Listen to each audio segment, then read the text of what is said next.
Hello friends, welcome to my channel. Cars with a full hybrid engine, such as the Toyota Prius, have an electric motor on board, in addition to the combustion engine, which supports the combustion process.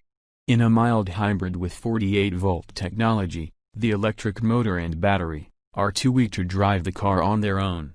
But the large battery buffers enough energy to drive all electrical consumers, so that the combustion engine can switch off in between. They only serve to actively support the petrol engine.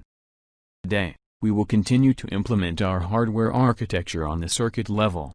First, we want to protect the DC-DC converter against reverse polarity, and allows disconnecting the circuitry from the 12-volt battery in case of a failure, or to prevent current consumption when the system is switched off.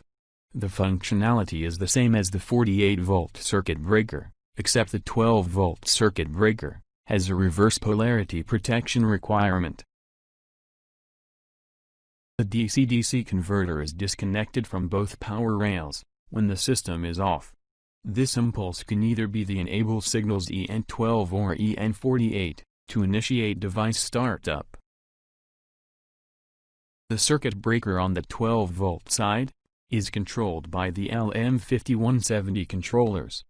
The controllers do not contain any internal charge pump for the circuit breaker MOSFET transistors.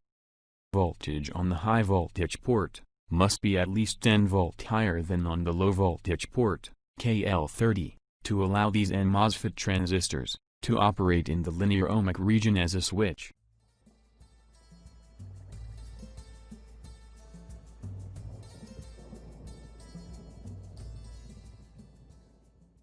Back-to-back configuration of very low RDS on MOSFET transistors must be used similarly to the 48-volt circuit disconnection.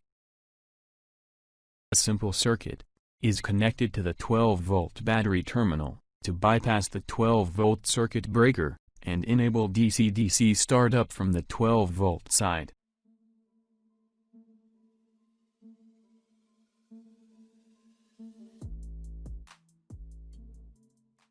The 12-volt battery in a vehicle is user accessible. For this reason, a reverse polarity condition may occur. The system must detect this condition and force the 12-volt circuit breaker off, in case this situation arises.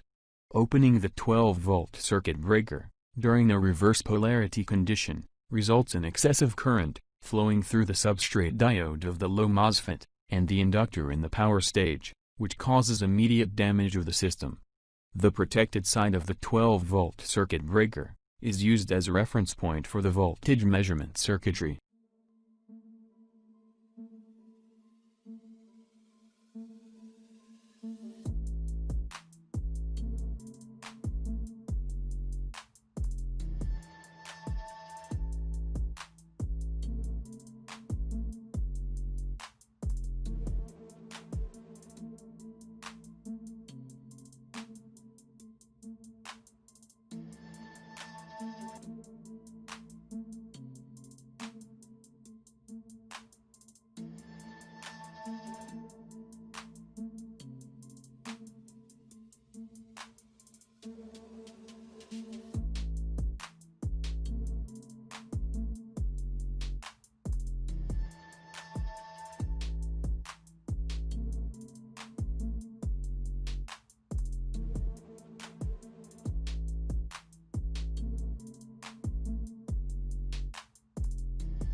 AP MOSFET transistor Q300 is used for bypassing the 12-volt circuit breaker for the pre-boost circuit.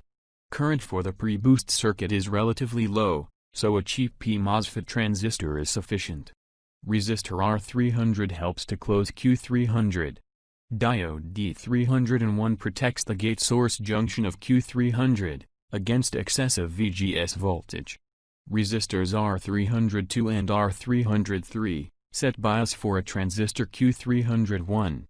Resistor R301 limits current when the Zener diode D301 starts opening due to short-term overvoltage.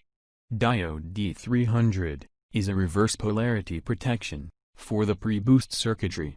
Voltage drop on D300 is negligible and only applies when the pre-boost operates during system startup from the 12-volt battery. The node between D300 and Q300 is used by the measurement block for reverse polarity detection on the 12-volt side. In the next video, we will look at the LM5170. The system uses two LM5170 subsystems for a current feedback loop. Thank you for watching. Please don't forget to like and subscribe.